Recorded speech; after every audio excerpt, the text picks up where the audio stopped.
Welcome again in my online session on medicinal chemistry. We'll discuss here a general considerations of the medicinal chemistry.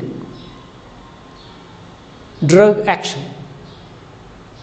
So here one should be clear with what is a drug. Every chemical entity is not a drug. The drug is something that is used for the treatment, and it is efficacious as well as a safe.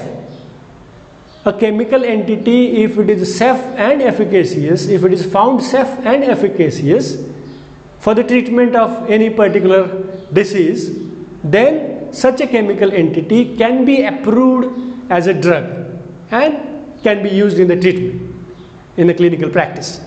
So this is how a drug comes in, and let us see how it acts. Suppose you hit your knee and there is a pain in your knee. You go to the doctor gives you a diclofenac tablet, you get it, and you will find that there is relief in the pain in the knee. How it happens? Is it a magic? No, it's not a magic. There are many things taking place in a body after swallowing that diclofenac tablet till the relieving the pain. Let us see what happens when you swallow a diclofenac tablet. It's a tablet, solid dosage form, which contains a diclofenac as a drug, active pharmaceutical agent, as well as there are some additives which are used to formulate that drug into a tablet. So when such a tablet is swallowed in the stomach, it disintegrates, the tablet disintegrates into the small granules which is containing a drug, that is diclofenac. Then where the drug gets dissolved, diclofenacs get dissolved and it gets absorbed into the systemic circulation, or it gets absorbed into the blood. This is a process of absorption, drug absorption. Once drug is absorbed into the blood, that blood carries this drug to the whole body. Wherever blood reaches, at every places, every cells and tissues of the body, the drug reaches. Okay, then this is called as drug distribution, absorption and distribution. Now there are some organs where drug undergo a metabolism and elimination. There are some enzymes or some reactions, where biochemical reactions, where a drug entity is converted into more polar form so that it can be easily eliminated from the body. So this is a process of pharmacokinetics, that is absorption, distribution, metabolism and elimination. This is what body does to the drug. Okay, now at the same time, what happens that you get relief in the pain, relief from the pain. When this drug is being distributed, it is also reaching to the knee where there is a pain. What is the reason of pain? Because your knee there is some damage in the tissues which has released arachidonic acid. That arachidonic acid is converted into prostaglandins and prostacyclins due to enzyme cyclooxygenase, and such markers are resulting into a pain situation or inflammation situation. Now what happens? This diclofenac, blood carries this diclofenac to the damaged tissues of the knee, where it gets entry into the damaged tissues, where he finds the enzyme diclofenac. It binds to the enzyme diclofenac, that is its target, and it inactivates that enzyme diclofenac so that it stops conversion of arachidonic acid to the prostaglandins and prostacyclins, which are ultimately giving you the pain. So this is how a drug binds to the receptor or its a target or enzyme, that is diclofenac binds with enzyme cyclooxygenase. This is an interaction of a drug or a ligand with the target. This is known as pharmacodynamics. This is what drug does to the body. Okay, so this is how the drug action is observed. When that drug binds to the enzyme cyclooxygenase, it prevents conversion of arachidonic acid to the prostaglandins and prostacyclins. Ultimately, it relieves the pain. Okay, so this is how it happens. Does it mean that immediately after swallowing that diclofenac tablet, there is a relief in the pain? No, because it takes some time. It needs some amount of drug to be reached to the site of action. Some amount of drug should interact with the target enzyme, and then the action will be observed. So this is what is, you can say that, a typical plasma concentration curve here. Now you can see here the drug is absorbed. Drug is absorbed. It reaches to minimum effective concentration. Here you can see minimum effective concentration. Then still its concentration in the blood goes on increasing. This is the C max. You can see this is the C max, where the concentration of drug is highest. Then it starts declining. The concentration of drug starts declining because of the elimination and metabolism, or metabolism followed by elimination. So the time required for a drug to reach to its minimum effective concentration, it is called as onset of action. Then a time at which it shows highest concentration in the blood, it is a C max. And this duration, this is a duration of action. This time is a duration of action. And if the concentration of drug goes above this is minimum toxic concentration. If concentration of drug goes above this minimum toxic level, then it starts showing adverse effect. So it is, a care should be taken that the concentration of drug in the blood should be in this desired therapeutic range. So it should be above minimum effective concentration and below this minimum lethal level. So drug will be absorbed, distributed, reaching to the site of action, binds with the receptor or target, and shows biological action. This is what is PK/PD, that is pharmacokinetics and pharmacodynamics of the drug. Moving to the next, what are different types of drugs? Broadly, we can classify drugs as structurally specific drugs and structurally non-specific drugs. So what is structurally specific drug? That structurally specific drugs are those drugs whose action is dependent on its interaction with a target, that is receptor or enzyme, and if a structure of drug is changed, its action changes. Likewise, so the modification in the structure alters its interaction with its target and ultimately alters its action.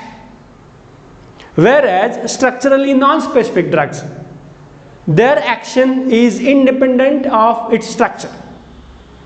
The example, well-known example is general anesthetics. If you look at the list of general anesthetics given on the slide, it may be a xenon or N2O or liquid ether or haloethane or some benzodiazepines or some opioids. All these different drugs which are used as a general anesthetics, they all have their different structures, but their action is same, that is general anesthesia. Because its action doesn't depend on its structure, its action depends on its concentration at the site of action. It works on the Ferguson principle. So these are structurally non-specific drugs. Moving to the next. Now how these drugs are developed? The drugs are developed from hit to lead to new chemical entity. or a drug-like moiety or a drug. Right? So a lead is a compound which has desired biological activity, but along with it has some undesirable side effects, or it has undesirable side effects that cannot be acceptable.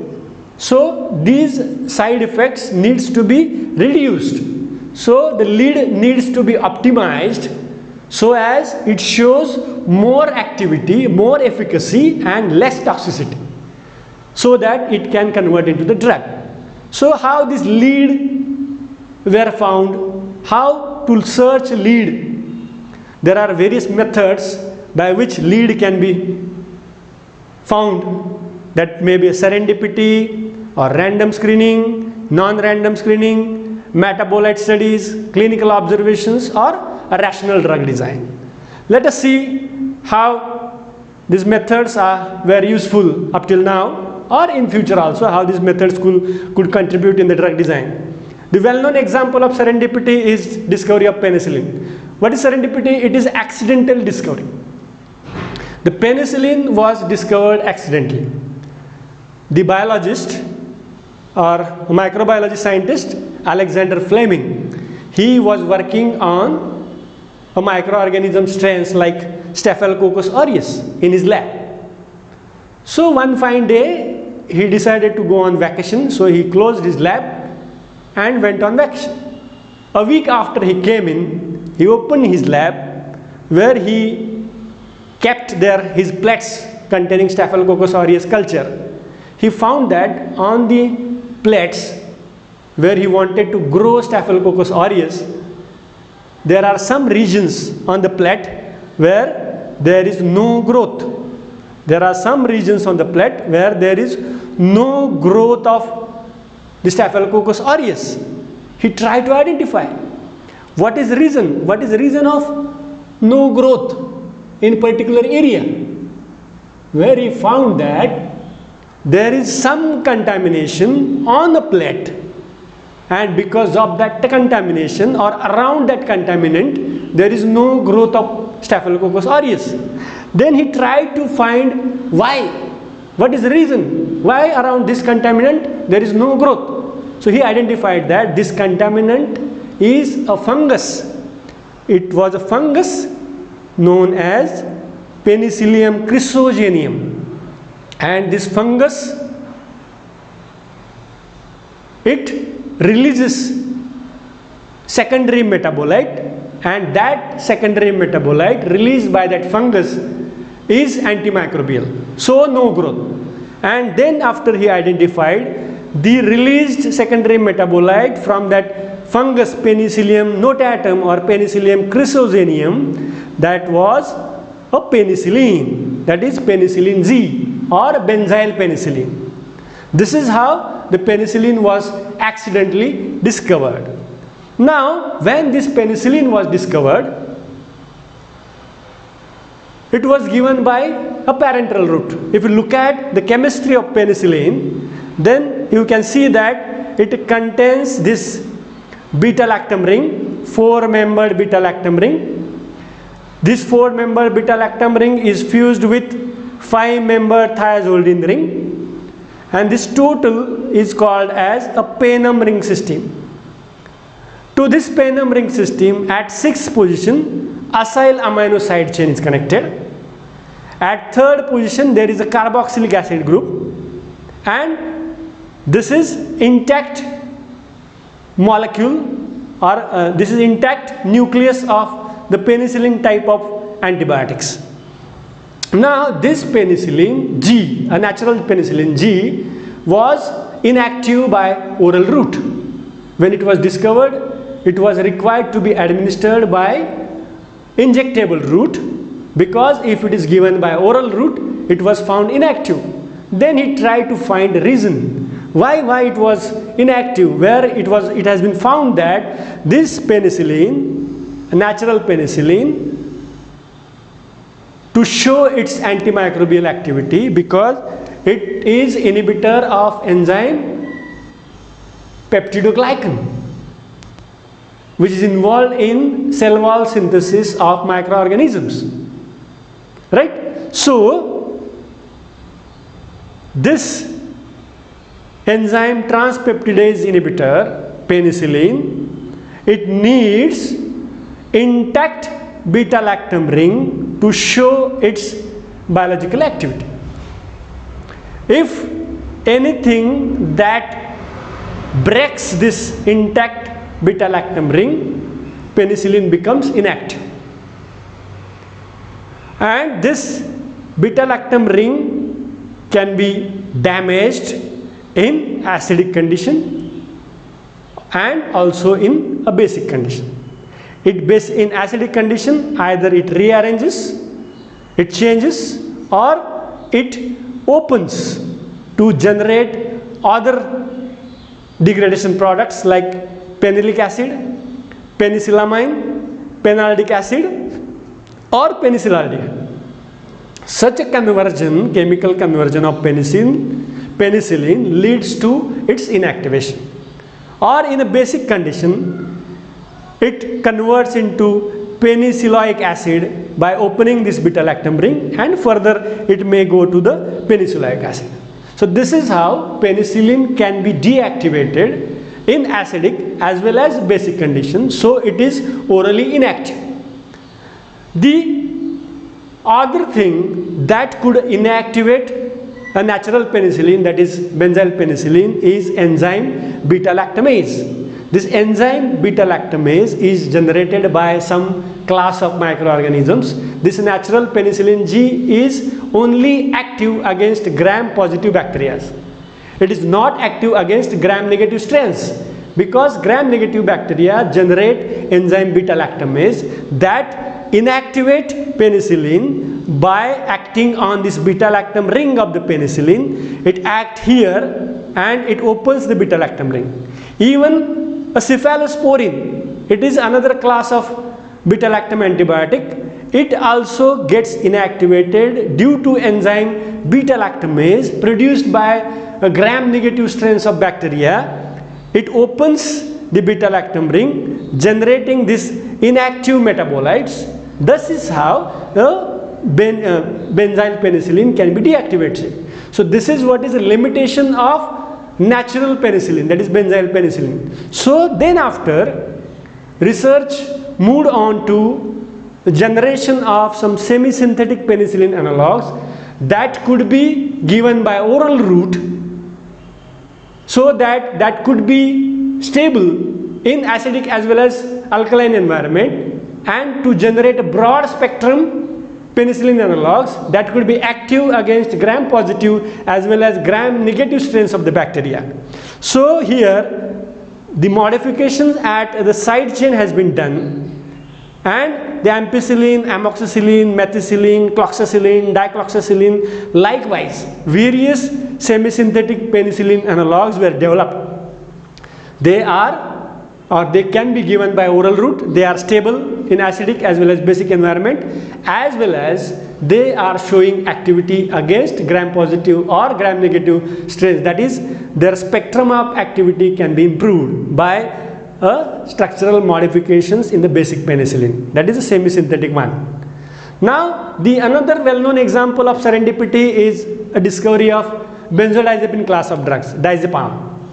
See, this story is of scientist Leo. He was working in a Roche laboratory, and he was working on a project where he synthesized around 242 molecules, and he screened these 242 molecules for various activities. Now, after screening, he found that none of the compound is active, so he decided to terminate the project. During cleaning of the laboratory, after 2 years, during cleaning of the laboratory, he found that there is one vial which is untested.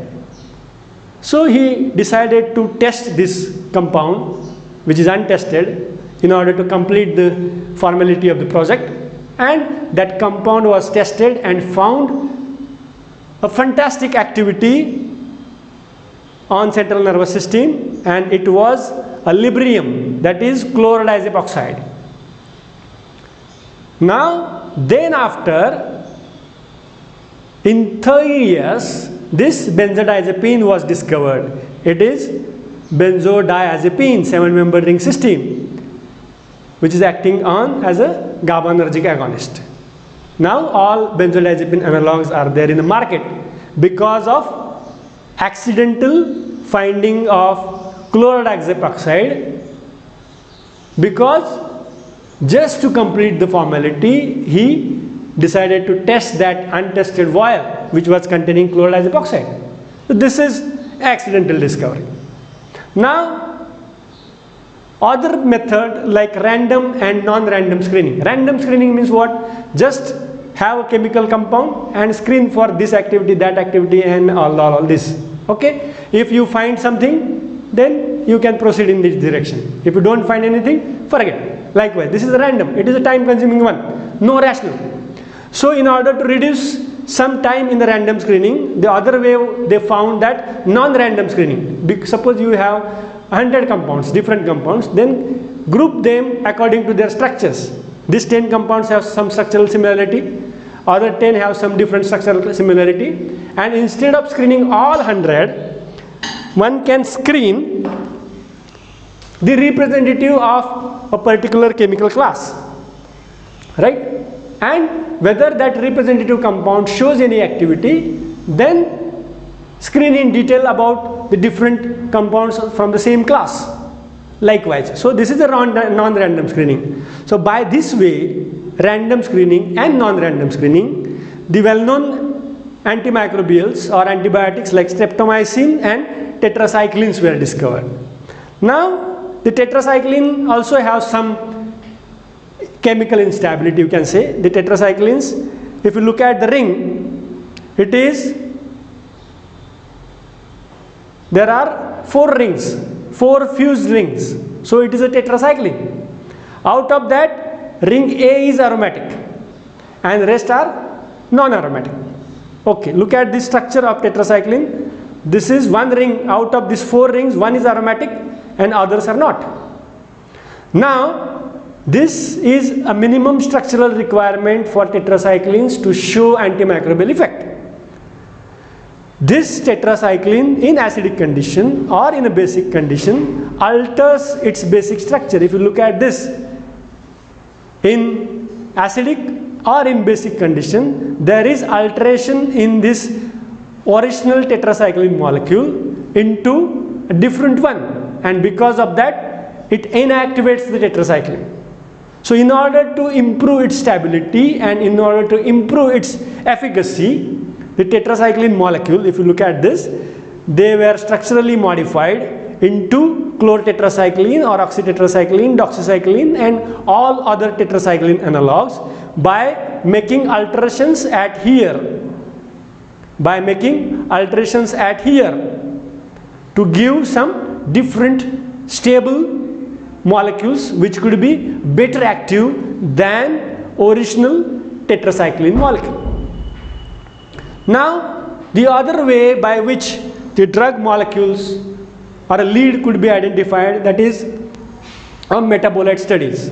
You know that drug metabolism means drug will be converted into some other chemical entity, preferably it is more polar so that it can be eliminated from the body.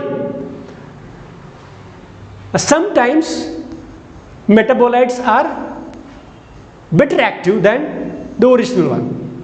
See, on this basis the sulfonamide class were developed. The well-known scientist Gerald Domark, he was working on a dye, azo dye known as Prontosil, and he wanted to test this azo dye for its antimicrobial activity. He tested azo dye for its antimicrobial activity on a petri dish in vitro, out of the body, where he found that azo dye is not showing any antimicrobial effect. But when this azo dye is administered to the living being, then that is in vivo study, then he found that if in vivo studies this azo dye shows antimicrobial effect. He was surprised. He tried to find what is the reason. Outside the body, in vitro studies, it is inactive, but inside the body it shows antimicrobial activity. He tried to find the reason, where he found that in the body, this prontosil breaks here at azo linkage, generating sulfanilamide, para-amino sulfanilamide, and this shows antimicrobial effect.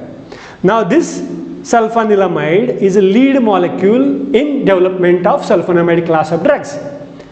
The sulfonamide, it has antimicrobial effect, but it is toxic. So sulfanilamide itself cannot be a drug. But the structural modifications in sulfonamides were done to generate various different class of sulfonamides like sulfamethoxazole, sulfadiazine, sulfamarazine, and so on, that are in use as sulfonamide class of antimicrobials. The another well-known example of this metabolite study is a development of fexofenadine. The fexofenadine is a metabolite of terfenadine. The terfenadine is antihistaminic. It is used in allergic conditions, and it prevents the release of histamine. Okay, so it doesn't interact with any histamine receptor, but it prevents release of histamine. So it is not giving sedation like side effects like other H1 blockers.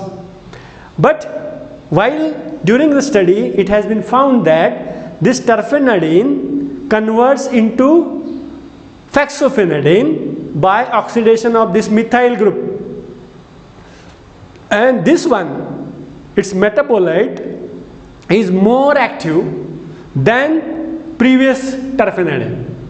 So nowadays this fexofenadine is used as antihistaminic, which is better, much better than terfenadine, earlier used one. Now because we talked about sulfonamide, let us see how the sulfonamide acts. The sulfonamides are competitors of PABA in microorganisms. So see, the folate coenzymes are required for any living cell for its multiplication, microbial cell as well as human cell. Human cells get folic acid from diet, and that folic acid will be converted into folate coenzymes, and that human cells can use. But in bacteria, the dietary folic acid is not permissible in the bacterial cell.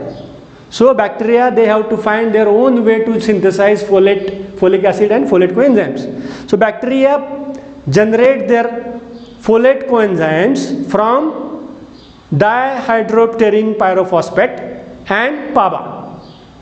These two binds to this DHPS enzymes, generate DHP, and from this DHP the dihydrofolic acid and tetrahydrofolic acid like folate coenzymes are synthesized. Here sulfonamides, being structurally similar to PABA, they bind at a binding pocket of DHPS in place of PABA, leading to faulty folate coenzyme synthesis, leading to stopping multiplication of the microorganisms. So it shows bacteriostatic action. Another way is a clinical observation. How clinically? By clinical observation, drugs could be developed. See, you must have heard about a drug sildenafil, that is Viagra, which is used in impotence condition. So how it was developed? Earlier, the sildenafil drug was under clinical trials for its anti-anginal effect, angina pectoris, that is constriction of coronary arteries, so pain in the chest. So this sildenafil was under clinical trials for the dilation of coronary arteries. But and it shows the dilation of coronary arteries because of it is inhibitor of enzyme phosphodiesterase. If this phosphodiesterase is inhibited, the cyclic GMP will not be converted to GMP. It will remain there, which will reduce intracellular calcium. So it will prevent constriction of smooth muscles, so smooth muscle relaxation and increase blood flow. This is how sildenafil acts. But during clinical trials, it has been observed that the sildenafil is more active in a sex organ than in your heart. So then after it had been decided to use this sildenafil as in impotence conditions instead of as anti-angina. Another example of clinical observation is a tolbutamide. It is a class of, you can say this is a class of sulfonamide, and it has been observed that sulfonamide class of drugs shows hypoglycemia as a side effect.